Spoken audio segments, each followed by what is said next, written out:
Hi friends, welcome back to our channel. അപ്പോൾ ഇന്നത്തെ ക്ലാസ്സിൽ നമ്മൾ ഡിസ്കസ് ചെയ്യാൻ പോകുന്നത് 8 pillars of total productive maintenance, അതായത് TPM, ടോട്ടൽ പ്രൊഡക്റ്റീവ് മെയിൻ്റനൻസിൽ വരുന്ന 8 pillars ഏതൊക്കെയാണെന്നുള്ളത് നമുക്ക് നോക്കി പോവാം. സോ അതിൽ ഫസ്റ്റ് നമ്മൾ പറയുന്നു 5S. ഈ 5S ഇമ്പോർട്ടൻ്റ് ആണ്, കാരണം ഈ 5Sൽ വരുന്നത് അല്ലെങ്കിൽ അതിൽ വരാത്തതെന്നുള്ള രീതിയിൽ നമുക്ക് ക്വസ്റ്റ്യൻസ് എക്സ്പെക്ട് ചെയ്യാം.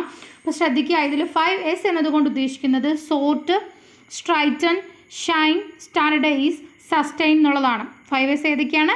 Sort, straighten, shine, standardise, sustain. Okay, അതാണ് ഫസ്റ്റ് പില്ലർ. ഓക്കെ, ഇനി ബാക്കിയുള്ളതും കൂടി നോക്കിപ്പോൾ ഓട്ടോണമസ് മെയിൻ്റനൻസ്, കണ്ടിന്യൂസ് ഇംപ്രൂവ്മെൻറ്റ്,